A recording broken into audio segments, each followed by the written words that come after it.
Halo semua, salam sejahtera Malaysia. Selamat datang ke channel Fels Lifestyle. Terima kasih kerana masih setia bersama di dalam channel ini. Saudara-saudara yang amat dihormati, tuan-tuan dan puan-puan. Baru-baru ini UMNO dalam satu kenyataan yang pasti menggemparkan semua ahli-ahli di dalam parti UMNO dengan satu berita yang mengesahkan UMNO sedia beri peluang kedua kepada bekas ahli. Bila saya mendengar ataupun saya melihat artikel daripada Malaysia Kini, saya berfikiran pertama sekali pemimpin politik yang pertama terlintas di fikiran saya tidak lain dan tidak bukan Khairy Jamaluddin dan juga Isham Jalil. Nak cakap tentang KJ dan juga Sharil Hamdan yang kini sedang menjadi host bagi podcast KS ataupun Keluar Sekejap. Yang mungkin sebelum ini kita fikir mereka akan menyertai parti yang lain di dalam kerajaan ataupun pembangkang, namun tidak. Dan terkini saudara-saudara, UMNO sedia beri peluang kedua kepada bekas ahli. Jadi persoalannya, adakah KJ dan juga Isham Jalil dan beberapa ahli politik daripada UMNO yang terlucut keahlian mereka sebelum ini akan menyertai UMNO semula? Itu menjadi persoalannya. Dalam artikel ini menyebut ahli Majlis Kerja Tertinggi UMNO Jalaluddin Alias berkata parti itu bersedia menerima bekas pemimpin dan ahli parti yang telah disingkirkan sebelum ini.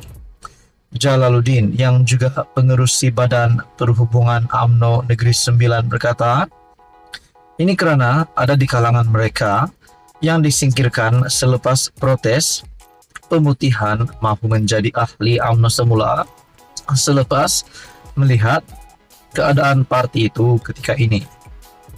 Di Negeri Sembilan, setiausaha UMNO Negeri dan bahagian sudah diarah membuat tapisan setiap permohonan yang dibuat bagi memastikan mereka yang masih mempunyai kecenderungan dan kesetiaan kepada parti diambil semula sebagai ahli.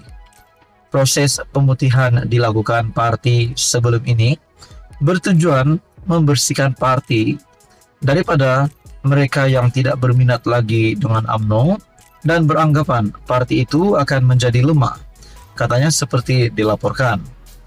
Jalaluddin ditemui selepas merasmikan persidangan UMNO Cawangan Amar Penghulu di Dewan Budaya Kampung Amar Penghulu.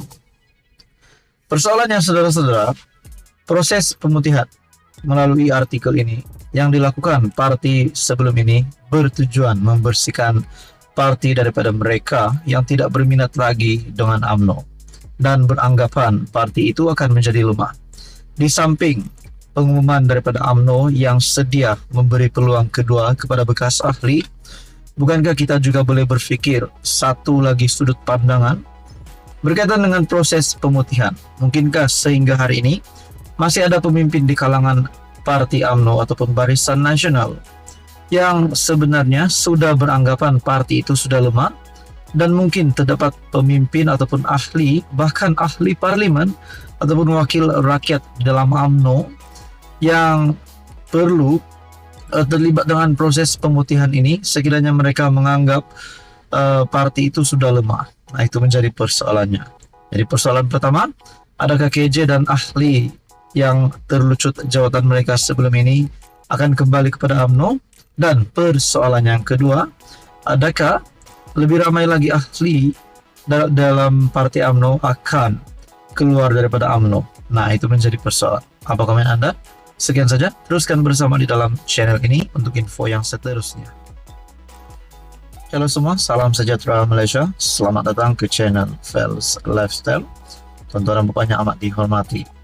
Ini ada satu lagi berita yang pasti mengejutkan ramai dengan pengumuman Rafizi Ramli yang digantikan dan juga ketua PKR baru yang diumumkan. Begitu juga saudara-saudara yang kita tahu, Rafizi adalah timbalan Presiden PKR serta memegang platform Kementerian Ekonomi. Dan terkini saudara-saudara diumumkan melalui satu artikel daripada FMT, PKR umum Ketua Negeri baharu Rafizi Ramli yang sebelum ini mengetuai wilayah Persekutuan dan Johor digantikan oleh Azman Abidin dan Syed Ibrahim Syed No. Nah, pada mulanya saya bersangka adakah Rafizi Ramli yang digantikan ini yang memegang jawatan timbalan Presiden PKR ataupun memegang jawatan platform Kementerian Ekonomi. Tapi sebenarnya Rafizi Ramli diganti di mana beliau sebelum ini mengetuai wilayah Persekutuan dan Johor, digantikan oleh Azman Abidin dan Syed Ibrahim Syed No. PKR mengumumkan pelantikan Ketua-Ketua Negeri baharu hari ini bertarikh 26 Mei 2024 dengan timbalan Presiden Rafizi Ramli tidak lagi mengetuai wilayah Persekutuan dan Johor.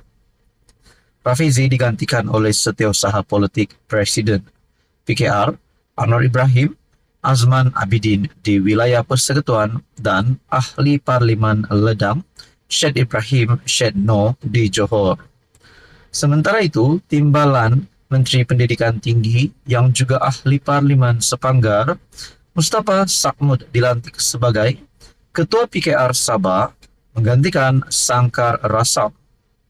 Sangkar sebelum ini didesak berundur oleh 15 daripada 26 ketua bahagian di Sabah, namun beliau enggan berbuat demikian, mendorong campur tangan Anwar.